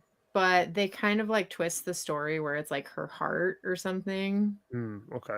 Yeah, I do remember she was originally supposed to be cast, but something fell through. I don't know if it was a money thing or another project or something like that. Yeah, I don't remember what it is, but they did write like her into the story, so it's not like they completely replaced her character. They like the doctor saved her heart, and then they put her heart in like the monster woman or whatever. My next pick, I'm just gonna show it because we already talked about a whole bunch, and Mel just talked about the sequel. So yeah, Reanimator. That's on my list. I freaking love it. And this release it's really good, man. One of my favorites of the year, hands down, from Ignite Films. But Garrett, you are next. Let's talk Basket Case. We didn't do much Hen and Lauder. I know we brought up There you Frank Hooker, but that's another one. As soon as I saw this, growing up, I fell in love with it. I just love the craziness of it. Those 80s horror movies where they just kind of throw something against the wall and see if it sticks. And this is one of those things, those stories about these brothers that are basically jointed, and they didn't really want the other one because he was a deformity. So they cut him and basically threw him away into the trash. And then he ended up taking him, putting him in a basket, and, he kills for him. And their ultimate goal is to go out and kill all the people that cut them apart and separated them. And, very, very cool. I mean, I don't know how you get more body horror than that, where basically this thing was connected to this dude, and they had to kind of cut him off of him. So thanks, Eli. But yeah, Basket Case, fantastic. It's gritty. It's badass. It's just got these wild practical effects, that stop motion, just all the shit that I like, that I just feel like just still works for me. So definitely a fun one if anybody hasn't checked it out. Yeah. It was a blind buy for me when it came out last year, and that was one of the best blind buys I could remember, man. I really enjoyed Basket Case. Highly, highly recommend it, man. So freaking good. Are you a fan of the sequels, Garrett? I do like the sequels, actually. Yeah, they're so different, but they're fun, charming. I just love how freaking off the walls they get. Like with that whole thing where the first one is so one way, and then it's kind of realized, like, this is a little funny, so let's make it a little more comedic and bring all these other characters into it. And I absolutely love it for sure. Yeah, for sure. Me too. Yeah. Piz. I'll just go ahead and throw out Together, which came out just recently. It's not the most hardcore body horror movie, but I think we all know the premise. These two people, they're this couple, and they do this. What the hell does that mean? Yeah. What that mean? What that mean is they can't be apart from each other. They fuse. Yeah. Their bodies can't be apart from one another. And wow. And if they get too close, their bodies will start to fuse together. And there's a great scene where in a fit of passion, they decide to make love, and they get stuck somewhere. Parts of them get stuck together that you would not want. Like this, like that. Well, more like this. More like this. Oh, that. Yeah, more like that. I know what that means. They can't get apart, and they're in a place where you shouldn't be doing that, and so they have to get apart really quickly. And I winced a couple of times during that scene. Oh, really good scene. But it's really more of a. It's really more of a. I mean, it really is kind of a. It is a love story, really. I mean, that involves body horror and bodies fusing together, and Yeah, that came out on Friday. So yeah, just a few days ago. I recommend it. One of my favorite movies of the year so far. Oh man! Wow! Holy cow! Yeah, Corey, you came at the right time. Piz going like this. Corey, how you doing, buddy? How are you? Are you good? Check it. Yeah. Oh, yeah, that's funny. Yeah, there you go. Yeah, I don't even remember how to do that. That's a sequel. That's a sequel right there. Yeah. Oh, well, there you go. Yeah, there you go. I said screen grab that right there. Somebody clip that, please. Yeah, classic. Oh, damn. Okay, so Piz, that was your number 2. Together, Mel, you're number 2. Are we at number 2? Because I'm at number 1. Just right. Really laying it down here. Is anybody else at number 1? I've just been like grabbing shit. Yeah, I think we may have gone over a little bit, but let me see. I've picked 1, 2, 3, 4, 5, 6, 7, 8, 9. No, so we're 10. Yeah, we're right. Okay. I think. I don't know. Because Okay. I'm like, I Okay. think I only had So then, I okay, did- never mind. I thought we were talking about body horror. This wasn't a math show. Professor if I need to go Piz. grab more, I No. can. Go ahead. Go ahead. You're fine. Okay. Last one. Okay, so my number 1 is Return of the Living Dead 3. Mm.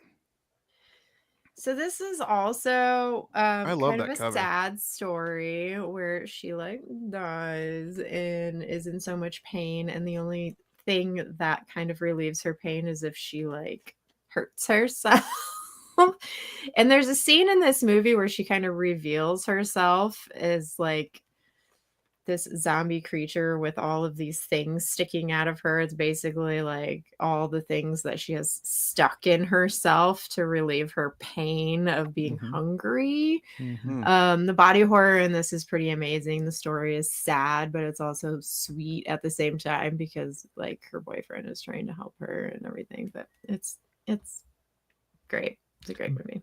Back-to-back love stories during a body horror show. Who would have thought that? I know. Oh, make that triple because I'm going to bring The Fly. So this someone is- needs to talk about this. Yeah. Okay. This is my favorite body horror film.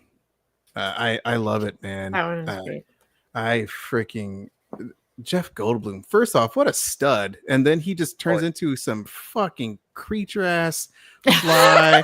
But the imagery to this, like he does a freaking really good job at his acting, at how he plays the fly, the creature, the little ticks, the mannerisms, how he just really kind of, you believe like he's a damn fly, like he's transitioning into that type of creature. And Gina Davis, amazing in this film as well. I love her. Yeah, and I don't know how I always forget, but damn it, I forgot, like, or surprised me towards the end of the movie when Gina Davis is trying to get rid of the baby, and Jeff Goldblum comes bursting through the wall like Kool-Aid Man, and I was like, that always surprises me, like that scene, and like what do you I don't know, man. This to me is a masterpiece of a film. I simply love it, and yeah. So that is my number 1. Okay, guys. Holy cow. All right. So top 5, all 5, like that's it. Like your number 5s, like can't live without. So I know we talked about Reanimator a bunch.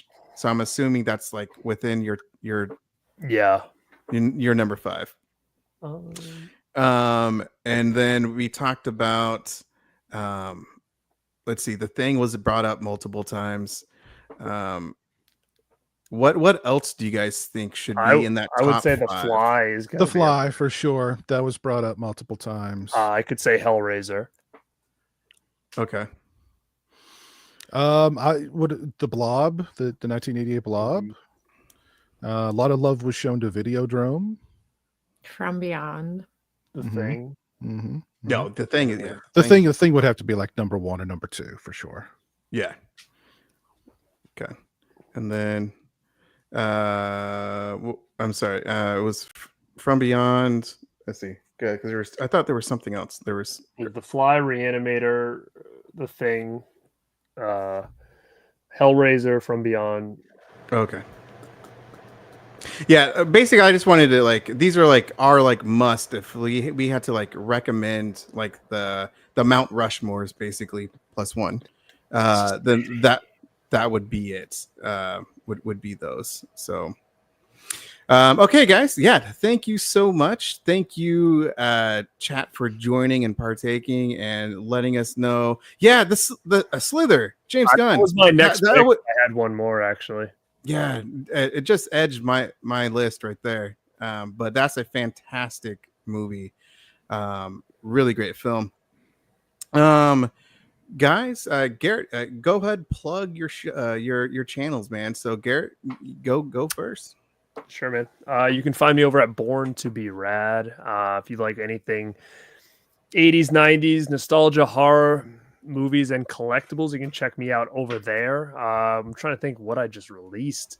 Oh, I just did a video talking about 8 overlooked suburban horror movies, not the average Fright Night things like that, and Poltergeist. It's 8 other ones that I think are overlooked when it comes to taking place in suburbia. So definitely go check those out if you guys haven't. Suburban Commando. Ooh, I wish, but that's a great one. I love that one. Rest in peace, Hogan. Rest in peace, brother. But yeah, you can find me over there on the Born to Be Rad channel and all the other stuff I have going on over there. Biz. I am Pizzell on all social media platforms, pretty much. I think I'm on all of them. Not Blue Sky, but all the rest.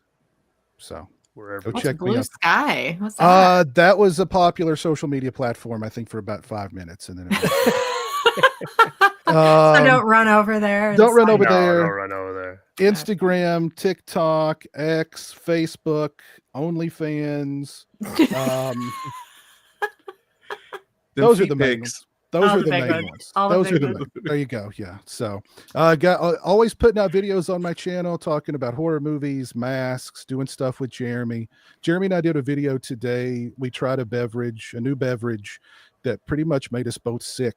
And I've never seen Jeremy react to a beverage like he did this one. So it'll be an interesting video. So nice. Yeah. Mel. I'm Mel from My Killer Podcast. You can also find me on all of the socials except OnlyFans. Even Blue Sky? I mean, you might later today. Be on Blue Sky. Cool. Which is all. Oh, okay. All right. Well, yeah. Thank you guys for joining. And yeah, thank you, Mel and Piz, for being on the live stream for the first time. So sorry. Yeah, thank you so much. And guys, yeah, again, Eli and all the moderators, they put up the links for everyone on the panel, their YouTube channel. So thank you guys for joining, and have a good one, guys. Thank you so much.